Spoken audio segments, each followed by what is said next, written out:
성경 736페이지입니다. 느헤미야 8장 1절.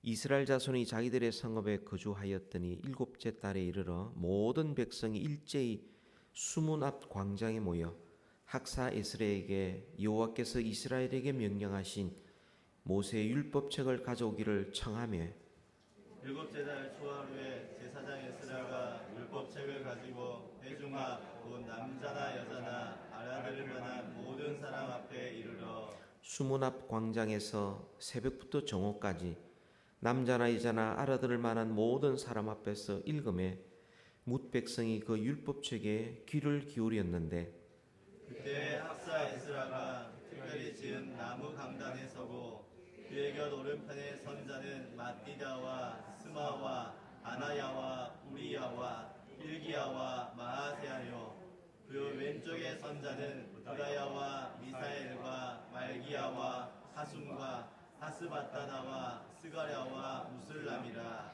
에스라가 모든 백성 위에 서서 그들 목전에 책을 펴니 책을 펼 때에 모든 백성이 일어서니라.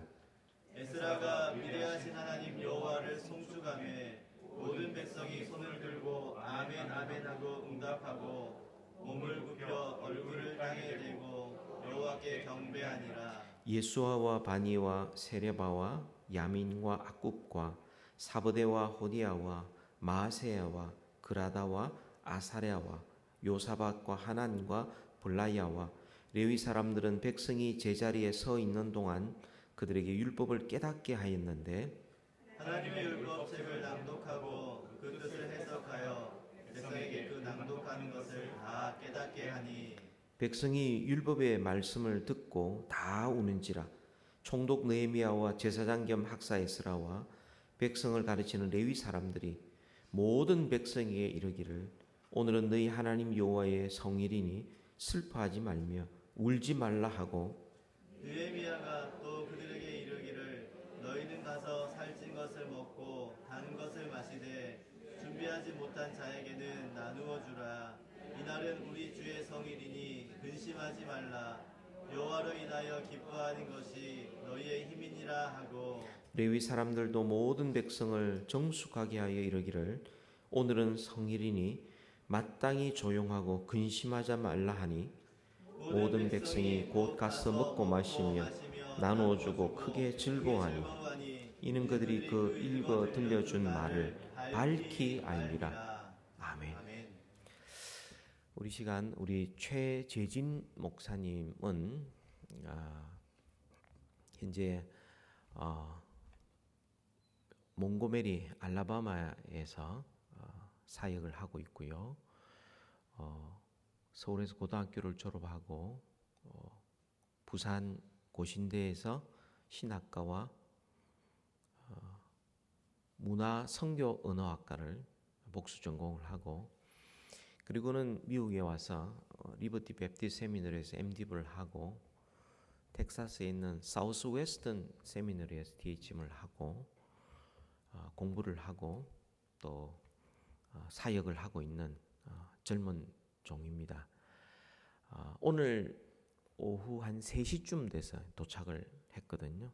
지금 7시 50분, 거의 8시가 됐으면 그게 밤 11시쯤 됐습니다. 그래서 시차가 있기 때문에 그럼에도 불구하고 이렇게 이 시간 우리에게 나오셔서 하나님의 말씀에 응답하라는 제목으로 말씀을 증거해 주시겠습니다.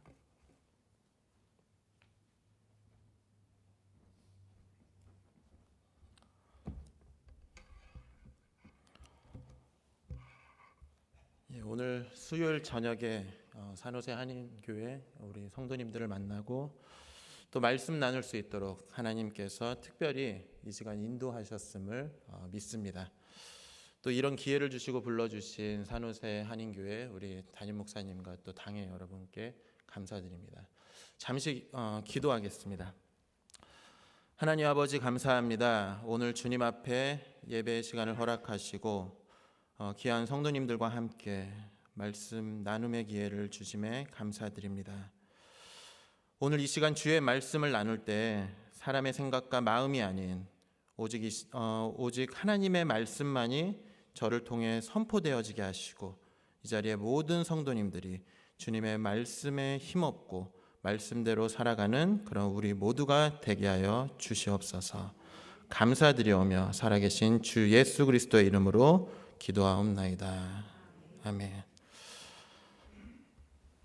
예, 제가 사는 이 몽고메리라는 지역은 여기 계신 성도님들이 좀 생소하게 느껴지실 분도 계실 것 같습니다. 저도 처음에 5년 전에 이제 몽고메리 늘푸른 장로교회를 이제 섬기게 되었을 때 몽고메리 딱 들었을 때 이 몽고메리가 어디지? 이 속옷 가게 이름 아닌가? 이런 생각을 좀 했었습니다. 그러다가 이제 몽고메리가 어딘지를 이제 지도를 보고 이제 찾아보고 이게 동쪽 아틀란타랑 좀 가까운 지역에 있구나라는 것을 알게 되었습니다. 그리고 정말로 이제 몽고메리 지역에 와서 보니까 현대자동차라는 그런 아주 큰 공장이 거기에 있는 것이었습니다.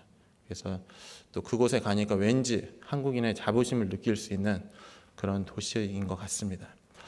그리고 또 저희 몽고메리 지역에서 아틀란타 방향으로 이제 1시간 정도 가면 이제 조지아 경계선을 넘자마자 또 기아 자동차 공장이 있습니다. 오늘 새벽에 제가 한 4시에서 5시 사이 이제 4시 반 정도 이제 출발해서 이제 하이웨이를 딱 탔는데 하이웨이에 그 조지아 쪽으로 이제 출근하는 그런 차량들이 되게 많은 것을 발견했습니다. 참 아침부터 준비해서 그렇게 이제 출근하는 그런 차량들을 보면서 참 새벽부터 그런 일하는데 열심히 있구나라는 것을 느낄 수 있었습니다. 근데 오늘 제가 우리 성도님들께 한 가지 또 묻고 싶은 거는 우리 그리스도인들에게 정말로 어떠한 열심이 있어야 하겠습니까? 저는 하나님의 말씀에 대한 우리가 그리스도인이라면 하나님의 말씀에 대한 그런 열심이 있어야 된다라고 생각이 됩니다. 우리는 하나님께서 나에게 어떤 말씀을 주실지 늘 기대하는 마음을 가지고 또 말씀에 깊이 빠지는 그런 예배자가 되어야 한다라고 생각이 됩니다. 오늘 저는 느헤미야의 말씀을 이 시간에 함께 나누고자 합니다. 느헤미야 하면은 어떤 사건이 생각이 나십니까? 여러 사람들에도 공격에도 불구하고 52일 만에 성벽 복구 공사를 마친 그 하나의 사건을 우리가 떠올릴 수가 있을 것 같습니다. 성벽이 다시 재건되는 것은 참으로 귀한 일입니다. 특별히 모두가 한 마음으로 그 일에 동참하여서 성벽을 재건하였습니다. 그런데 겉은 그럴싸하게 만들어졌는데 그 속은 아직까지도 비어 있었던 것입니다. 성벽이 복구되고 나서 이 성벽 복구에 참여했던 사람들이 각자의 고향으로 다 흩어졌습니다. 그런데 돌아가서 생각해 보니까는 뭔지 모를 그런 허전함이 그들에게 남아 있었던 것입니다.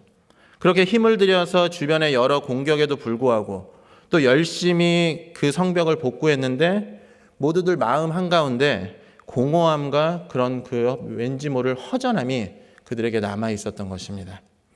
즉 사람이 어떤 목표를 가지고 열심히 달려서 그 목표를 성취했는데 성취한 기쁨은 잠시뿐 왠지 모를 그런 허전함이 몰려올 때가 있을 것입니다. 그런 허전함이 몰려올 때 우리 성도님들은 어떻게 하십니까? 더 높은 목표를 세우고 또 그것을 향해 다시 달려가고자 하십니까? 오늘 본문에 나오는 느헤미야와 이스라엘 백성들은 다시 수문 앞 광장으로 모이기 시작했습니다. 이들이 그렇게 허전한 이유는 바로 하나님의 말씀이 그들에게 없다라는 사실을 느꼈었던 것입니다. 이들은 학사이면서 제사장인 에스라를 초청합니다. 여기서 우리는 말씀에 대한 그런 목마름과 갈증이 이스라엘 백성들에게 있었다라는 사실을 알 수 있습니다. 이 백성은 그동안 성벽을 복구하는데 힘을 다 소진하여서 말씀을 듣거나 읽을 그런 기회가 없었습니다. 그렇게 성벽 복구가 끝나서야 말씀에 대한 그 목마름이 샘물처럼 그들 안에서 쏟아져 터져 나오게 된 것입니다. 그래서 오늘 저녁에는 말씀에 대한 그 갈증을 가지고 있던 이 백성들이 어떻게 말씀에 반응하는지를 살펴보면서 그에 대한 3가지 교훈을 함께 나누고자 합니다. 첫 번째로 하나님의 말씀에 귀를 기울여야 합니다. 오늘 본문 1절에서 3절을 보시면은 이 백성들이 어떻게 하나님의 지금 말씀을 듣고 있는지를 보여주고 있습니다. 먼저 에스라를 찾아가서 모세의 율법책을 가져와서 읽어달라라고 요청합니다. 하나님께서 이스라엘 백성들에게 명령하신 그 모세의 율법책은 바로 모세오경, 창세기, 출애굽기, 레위기, 민수기, 신명기서의 그 말씀입니다. 에스라는 이 책을 들고 회중 앞에 서서 읽습니다. 이때 백성들에게 모두에게 의자가 다 마련되어 있는 것도 아니고 말씀을 낭독하고자 할 때 모두가 일어서서 말씀을 들었다라고 설명하고 있습니다. 말씀을 듣는 대상은 3절에서 말씀하듯이 남자나 여자나 알아들을 만한 모든 사람이라고 나옵니다.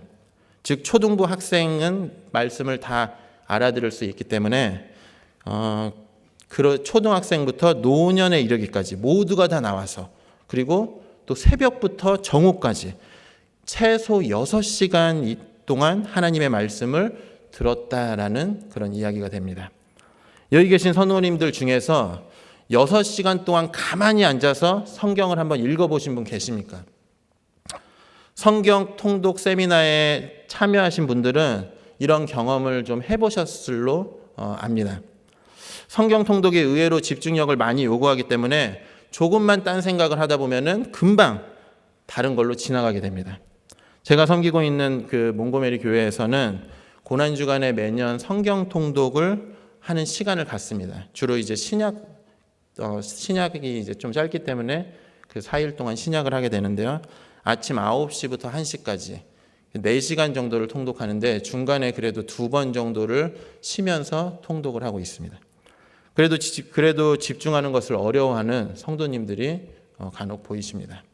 그런데 지금 이스라엘 백성들은 어떠한 자세로 그 성경을 듣고 있습니까? 너무나도 긴 시간이기에 이른 아침부터 성경을 듣자니 눈을 감고 성경을 듣는 백성들, 누워서 듣는 백성들, 코를 골면서 잠꼬대를 하는 그런 백성들이 지금 이곳에 있는 것이 아니었습니다. 길다면 긴 6시간 동안 하나님의 그 거룩한 말씀이 선포될 때 백성들은 주님의 그 말씀에 귀를 쫑긋 세워서 그 말씀을 듣고 있었다라는 것입니다. 저희는 일주일에 한 2-3번 정도 드리는 예배, 한 20분에서 40분 정도 말씀 듣는 시간에도 제대로 집중하지 못하고 그 시간을 그냥 흘려보낼 때도 있을 것입니다. 특별히 이런 수요일 날 같은 날은 일하시고 오시는 분들이 많기 때문에 또 많이 피곤해서 말씀 듣는 시간에 제대로 집중하기가 어렵습니다.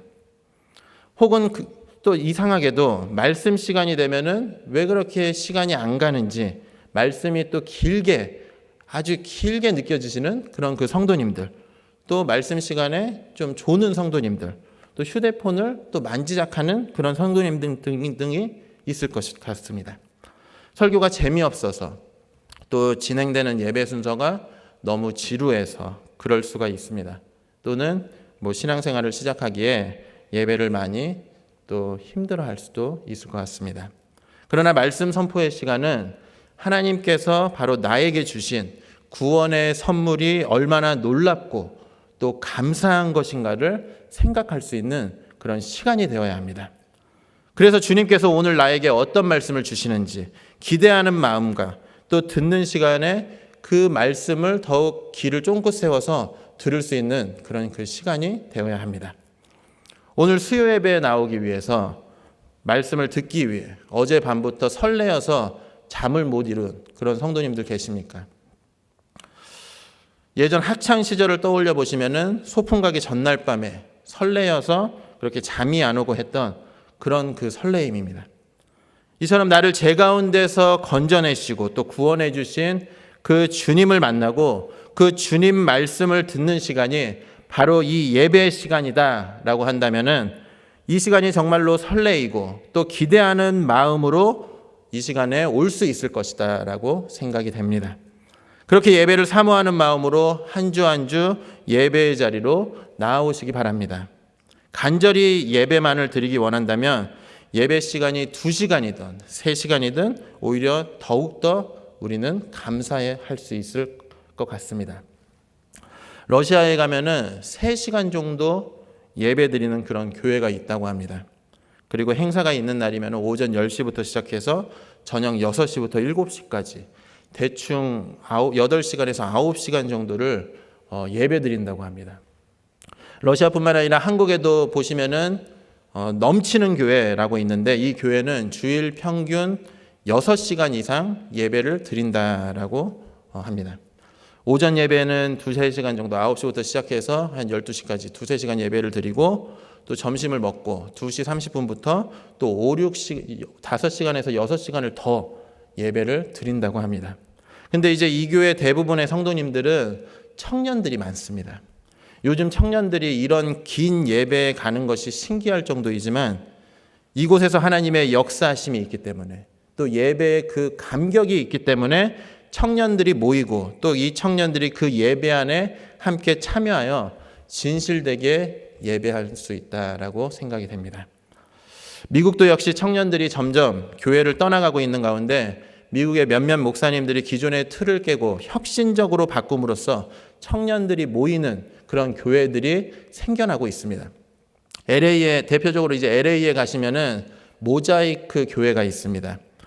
이 교회에는 나이트 클럽을 가야 할 청년들이 그곳에 와서 눈물을 흘리고 예배를 드리는 그런 그 광경을 직접 눈으로 목격할 수가 있다라는 것입니다. 특별히 예배 시작 훨씬 전에 교회에 나와서 먼저 사람들과 교제하고 또 예배 시간을 기다린다라는 것이 참으로 저에게는 인상적이었습니다. 그리고 시간이 되어서 예배 시작 10분 전에 저런 이제 교회 이제 도어 문이 이제 열리게 됩니다. 그렇게 문이 열리면은 수백 명의 그런 젊은 청년들이 공연장에 입장하듯이 줄을 서서 한두 명씩 이제 예배장으로 들어오게 되는 것입니다. 그리고 나서 사람들이 다 모이면 예배당 문은 닫히고 예배가 시작이 됩니다. 이처럼 우리가 예배를 사모하는 그런 그 마음을 가지고 있다면은 시간이 얼마가 걸리든지 그것은 우리에게 걸림돌이 될 수가 없습니다. 더욱 예배를 사모하기에 주님을 기대하며 또 미리 예배를 나와서 진실되게 예배를 드리지 않을까 생각이 됩니다. 무더운 여름, 뜨거운 태양이 내리쬐고 있는 그런 사막의 한 복판에서 사막을 걷고 있는 그런 사람들을 한번 떠올려 보시기를 바랍니다. 그 사람에게 가장 필요한 것이 무엇이겠습니까? 바로 물입니다. 작년에 창조과학 탐사를 저희 유스그룹 학생들과 부모님들 해서 한 50명 정도가 다녀온 적이 있었습니다. 그때 이제 탐사 코스 중에 모아비 사막에 이제 잠시 이제 정차하는 코스 시간이 있었는데, 버스에서 내리는 순간 그렇게 뜨거운 더위와 모래바람은 동부에 살고 있었던 저희에게는 아주 처음 겪는 그런 뜨거움이었습니다. 30분의 시간을 주었지만은 그 더위와 모래바람으로 몇 분 서 있기도 힘들어서 10분도 안 되어서 모두 버스에 올라타서 물을 찾았던 그런 그 기억이 있습니다. 이러한 사막에서는 물이 필수 요소가 됩니다. 그런데 물이 없다라고 하면은 한 모금의 물에 대한 그 갈증이 얼마나 괴로운지 모릅니다. 그리고 한 모금의 그 물을 위해서 그렇게 애를 태우며 물을 찾고자 하는 그런 그 모습들이 상상이 되실 것입니다. 그러다가 이제 저 멀리에 이제 한 모금의 물이라도 발견이 되었다라고 하면은 정말로 아프고 힘들고 그런 거 따질 겨를 없이 그 물로 즉시 달려가게 될 것입니다. 이처럼 우리의 모습이 하나님의 말씀에 대해서 목이 타는 듯한 갈증, 진리를 알고 싶어하는 그런 그 진리의 내 삶이 지배를 받고자 하는 그런 그 마음이 우리에게 있어야 합니다. 이러한 마음이 있을 때 우리의 예배가 주님의 말씀에 더욱 귀를 기울일 수 있고 예배의 시간이 또 더욱 기다려질 수가 있을 것입니다. 즉 생명의 말씀이 우리에게 선포가 되고 있다라고 하면은 그 시간이 아무리 길어도 우리는 전혀 지치지 않고 힘들지 않습니다. 오히려 말씀이 내 삶에 채워지면 채워질수록 더 큰 힘과 기쁨이 차고 넘칠 것입니다. 그러한 말씀에 대한 열망과 사모함이 우리에게 있어야 합니다. 따라서 하나님의 말씀에 귀 기울이는 그런 성도님이 되시기를 바랍니다. 우리의 예배와 말씀의 시간에 좀 더 귀를 기울이심으로 이 땅에서 놀라운 예배와 은혜들이 우리 각 성도님들에게 있기를 바랍니다. 두 번째로 하나님의 말씀을 이해하는데 힘써야 합니다. 오늘 말씀 7절, 8절을 보시면은 하나님의 말씀이 읽혀질 때 모두가 다 그 말씀을 알아듣고 이해한 것이 아니었습니다. 예스와 바니, 세레바, 야민, 악국과 사부대, 호디야, 마아세야, 그리다, 아사랴, 요사밧, 하난, 블라야, 레위 사람들이 백성들에게 그 율법을 깨닫도록 설명해 주고 있습니다. 그리고 에스라가 하나님의 율법을 낭독할 때 그 사람들이 해석하여서 그 옆에서 그 말을 해석하여 주고 또 밝히 설명하여 주었기 때문에 백성들이 그 의미들을 잘 알아들을 수 있었다라는 사실을 우리가 알 수가 있습니다. 이처럼 성경을 한번 읽고 덮는 것으로 끝내서는 안 됩니다. 성경을 읽을 때 그 말씀이 이해가 되지 않을 수 있습니다. 궁금증이 생길 때도 있습니다. 그럴 때마다 그것을 이해하려는 어떠한 그 노력이 필요합니다. 그냥 성경을 덮으면은 더 이상의 진전도 없고 말씀에 대한 그런 그 이해도 없습니다.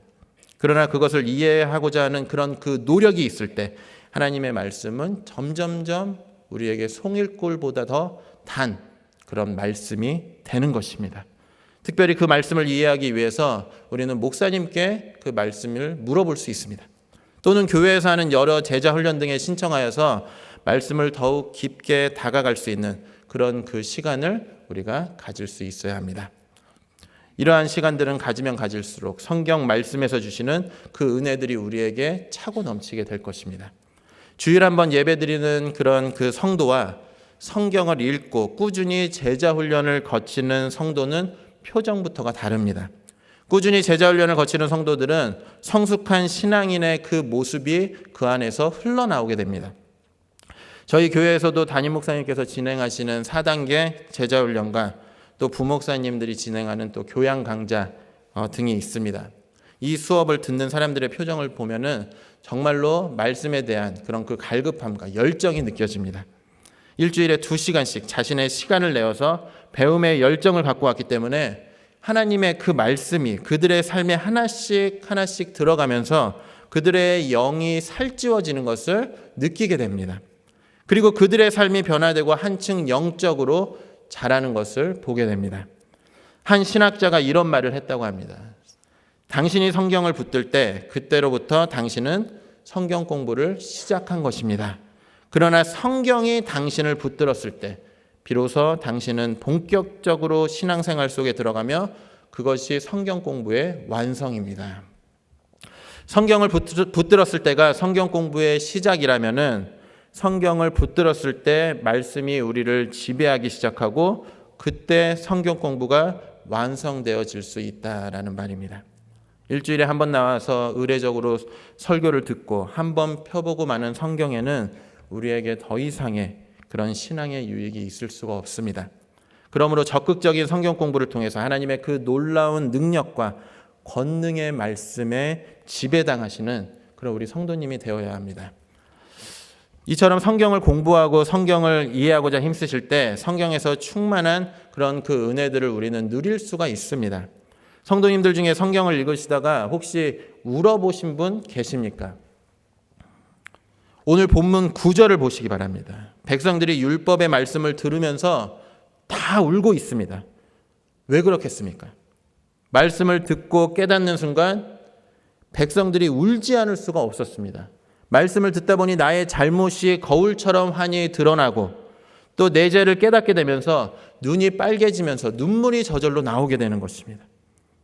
즉 하나님 앞에서 말씀대로 살지 못한 나 자신을 바라보면서 울지 않을 수가 없다라는 것입니다. 이것은 말씀을 전달해 주는 사람이 의도적으로 사람들을 울리는 것이 아닙니다. 그들에게 말씀을 깨닫고 자신도 모르게 그들 스스로가 통안의 눈물을 흘리고 있는 것입니다. 하지만 말씀을 듣고 우는 것으로 끝나면 안 되고 반드시 회개의 시간을 갖고 또 눈물 이후에는 기쁨이 우리 내 안에 솟아나와야 합니다. 11절 말씀을 보시면은 레위 사람들도 모든 백성을 달래면서 오늘은 거룩한 날이니 조용히 하고 슬퍼하지 말라라고 말씀합니다. 즉 여호와를 기뻐하고 찬양하는 것이 우리 크리스천의 진정한 능력입니다. 말씀을 깨닫고 죄를 고백하고 뉘우치게 되면은 우리 영혼까지도 춤추게 됩니다. 울면서 춤추고 박수하면서 춤추고 기뻐하면서 춤추게 됩니다. 이 기쁨이 어디에서 시작이 되겠습니까? 바로 우리를 죄에서 건져주시고 구원해 주신 예수님의 그 은혜로부터 시작이 되는 것입니다. 지금 우리의 모습은 죄성으로 가득하지만 우리가 모든 죄를 고백하면 예수님의 그 은혜로 회복이 됩니다. 그 사실을 깨닫는 순간에 눈물이 흘려지고 또 그 눈물이 어느새 우리에게 기쁨으로 변하게 되는 것입니다. 이 기쁨의 말씀을 깨달으시고 또 함께 울고 기뻐하는 그런 우리 성도님 되시기를 바랍니다. 세 번째로 하나님의 말씀대로 살아야 합니다.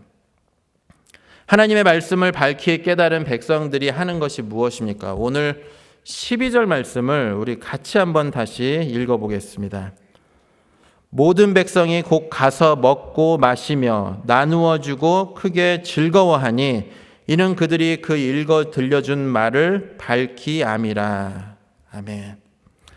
하나님의 말씀을 깨달은 백성들이 돌아가서 한 것은 바로 먹고 마시며 또 없는 사람들에게는 먹을 것을 나누어 주며 큰 기쁨을 함께 누리는 것이었습니다.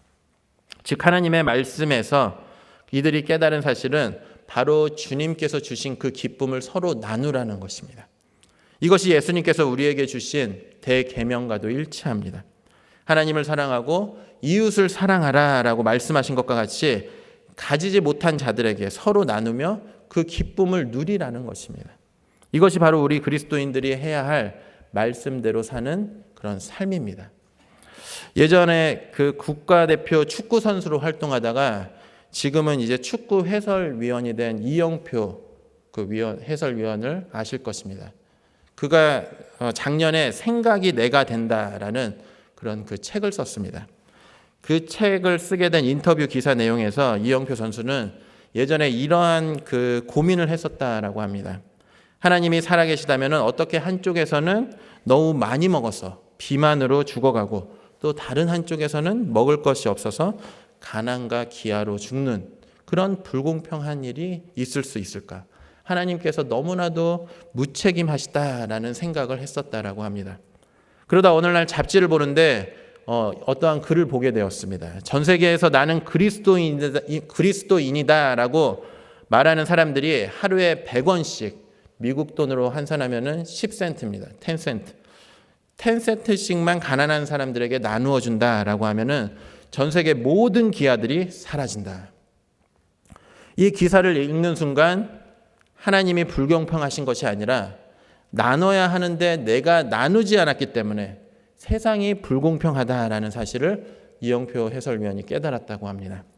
즉 빵이 3개가 있는데 배고픈 아이가 3명이 있으면은 그 빵을 하나씩 주는 것이 하나님의 공평이라고 생각했었던 것입니다. 그러나 하나님의 공평은 한 아이에게 빵을 3개를 다 주는 것입니다. 그리고 그것을 가지지 않은 2명에게 나누어 주라라는 것입니다. 이것이 바로 하나님의 사랑법입니다. 각각 하나씩 빵이 주어진다면 서로 사랑할 필요가 없습니다. 그냥 자기 거 자기가 먹으면 됩니다. 그런데 그리고 다른 이웃을 돌볼 필요도 없습니다. 그런데 한 사람이 빵 3개를 갖고 있다라고 하면은 빵이 없는 사람에게 그 사랑이 움직일 수 있게 된다라는 것입니다. 한 율법교사가 예수님께 찾아와서 어떻게 하면 영생을 얻을 수 있습니까? 라고 물었습니다. 그때 예수님께서는 그럼 율법에는 어떻게 쓰여져 있냐라고 다시 율법교사에게 물어봅니다. 율법교사는 자신 있게 내 마음을 다하고 내 목숨을 다하고 내 힘을 다하고 내 뜻을 다하여 주 너의 하나님을 사랑하라. 그리고 내 이웃을 내 몸과 같이 사랑하여라 라고 대답을 했습니다. 예수님께서는 진정으로 이 말씀을 실천해야 할 것을 말씀하시면서 선한 사마리아의 비유를 그때 말씀해 주셨습니다.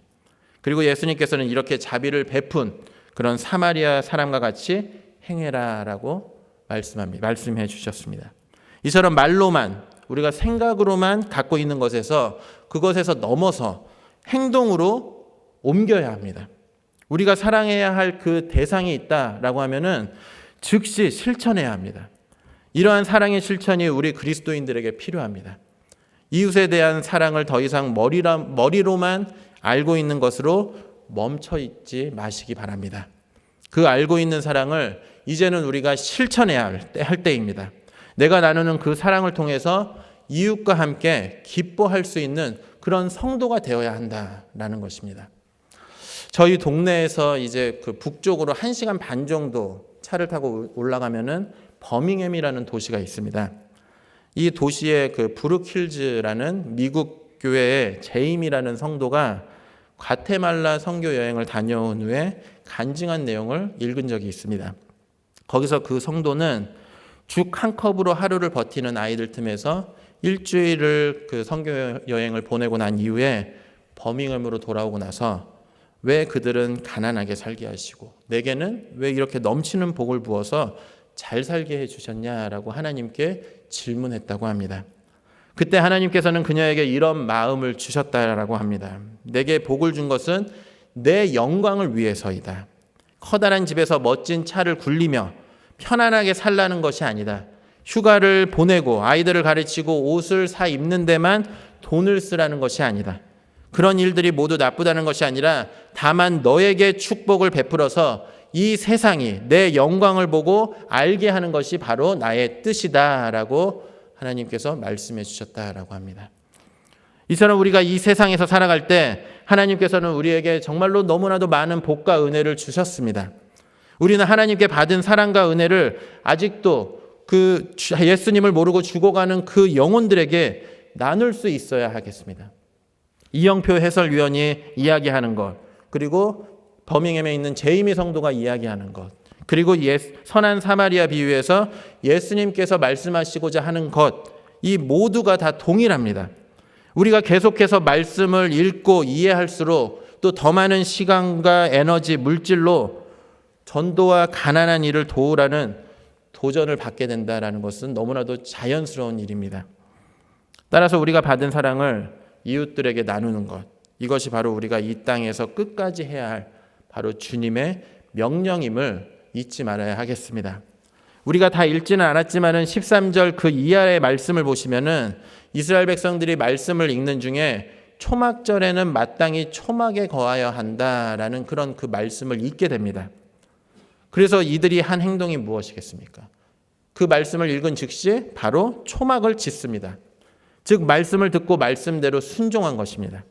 성경을 읽을 때 우리는 하나님의 명령을 접할 때가 종종 있습니다. 그러면 그 말씀에 우리는 어떻게 반응하고 계십니까? 말씀 그대로 순종을 해야 하는 것입니다. 예를 들어서 성경을 읽는데 아무것도 염려하지 말고 오직 모든 일에 기도와 간구로 너희 구할 것을 감사함으로 하나님께 아뢰라 라는 그런 말씀을 듣게 되었습니다. 이 말씀을 읽자마자 하나님께서 정말로 이건 나에게 말씀하시는구나 라는 것을 정말 깨달을 수 있어야 합니다. 그리고 지금 한 문제로 내가 염려하고 있던 것을 중단하고 무릎 꿇고 기도하며 주님께 그것을 맡기는 삶을 살 수 있어야 한다는 것입니다. 다른 예로 너희는 온 천하에 다니며 만민에게 복음을 전파하라 라는 그런 그 말씀을 보았습니다. 이 말씀을 묵상하는데 혹시 그 기간에 단기 선교의 기회가 찾아왔다라고 하면은 하나님의 사랑을 전하는 한 방법으로 단기 선교를 신청하는 것도 좋은 것 같습니다. 또는 간접적으로 우리가 선교 후원을 하거나 또 선교지를 위해서 중보기도 하며 힘쓰는 것이 또 좋은 것 같습니다. 이처럼 우리에게 주시는 말씀은 우리가 살아가야 할 그런 그 방향을 제시해 주고 있습니다. 그리고 그 주신 말씀이 아주 정확하게 나에게 주셨다라는 말씀이라는 것을 나중에 또 우리는 확인해 볼 수가 있을 것 같습니다. 제가 저희 교회에서 선교부 담당 교역자로 섬기면서 참 여러 가지 은혜들을 종종 경험했었습니다. 작년에는 이제 수요 예배 시간에 선교사님들을 위해서 집중해서 한 마음으로 기도하는 시간, 예배 말씀 이후에 기도하는 시간을 잠시 가졌습니다. 이것을 위해서 선교사님께 기도 제목을 달라 뭐 이렇게 따로 요청한 것도 없었고 저희가 그냥 선교사님이 보내주시는 대로 그거를 받아서 기도 제목을 성도님들과 나누고 함께 기도했습니다. 그런데 선교사님을 위해서 기도하는 이 수요일 날이 되면은 화요일 저녁부터 한두 통씩 이메일로 그 기도 제목을 선교사님들이 보내주시는 것입니다. 그래서 우리가 선교 편지들을 보면서 기도할 수 있었습니다. 또 한 번은 저희 교회 어떤 집사님께서 개인적으로 어떤 선교사님, 하나님께서 어떠한 말씀을 주셨다라고 하면서 한 선교사님께 후원을 했습니다. 그래서 제가 이제 그 후원금을 선교사님께 송금해 드렸는데, 선교사님께 그때 마침 건축 중이어서 재정적으로 힘든 상황이었다라는 것을 듣게 되었습니다. 먼 선교지에서도 우리의 작은 말씀에 대한 그런 순종을 크게 사용하시는 그런 하나님을 볼 수 있었습니다. 이처럼 하나님의 말씀대로 순종할 때 우리는 하나님께서는 우리를 통해서 놀라운 그런 일들을 이어가십니다. 따라서 하나님의 말씀을 읽고 즉시 행동으로 옮겨 초막을 지었던 이스라엘 백성들과 같이 하나님의 말씀에 순종하시기를 바랍니다. 또한 우리에게 주신 그 은혜와 복을 나누며 전하며 살아가는 그런 우리 성도님 되시기를 바랍니다. 말씀을 맺겠습니다. 오늘 저희는 하나님 말씀에 응답하라라는 제목으로 말씀을 나누었습니다. 느헤미야 당시 성벽 복구 공사가 끝나고 말씀의 공허함을 느낀 그런 백성들이 간절히 주님의 말씀을 사모하며 또 말씀과 말씀 해석을 집중하여 듣는 중에 말씀의 역사가 일어났던 것을 우리는 살펴보았습니다. 이것이 바로 말씀에 응답하는 그런 성도들의 영적인 부흥인 것입니다. 이 부흥을 오늘날에도 맛보기 위해서는 말씀을 통해서 힘써 여호와를 알고 또 깨닫는 만큼, 배운 만큼 살아내어야 하는 것입니다. 마커스 찬양 중에 살아낸 만큼 사랑한 만큼이라는 찬양의 가사처럼 참으로 주님 뜻대로 살아낸 만큼 자유를 얻고 예수님의 마음으로 사랑한 만큼 평안을 얻게 되는 것입니다. 그러므로 우리가 말씀을 사모하며 기대할 때 샘물 같은 말씀이 폭포수처럼 매 주일 우리에게 쏟아질 것입니다. 그 말씀을 읽고 깨달으시고 그 말씀대로 실천하며 사시는 그런 우리 이 자리에 계신 모든 성도님 되시기를 간절히 바랍니다. 기도하겠습니다. 하나님 아버지 감사합니다. 오늘 이 시간 말씀에 응답하라라는 제목으로 함께 성도님들과 나누게 하여 주심을 감사드립니다. 여기에 모인 성도님들 모두에게 말씀의 간절함을 드시고 또 말씀 듣기를 사모하며 말씀을 묵상하며 깨닫는 말씀대로 순종하며 그리스도의 사랑을 나누는 그런 우리의 삶 되기를 원합니다. 주님 뜻대로 살아가게 하시고 예수님의 마음으로 사랑하며 주 예수 그리스도의 복음을 이 세상에서 끝까지 증거하며 살아가는 그런 우리 모두가 되게 하여 주시옵소서. 감사드리오며 살아계신 주 예수 그리스도의 이름으로 기도하옵나이다. 아멘.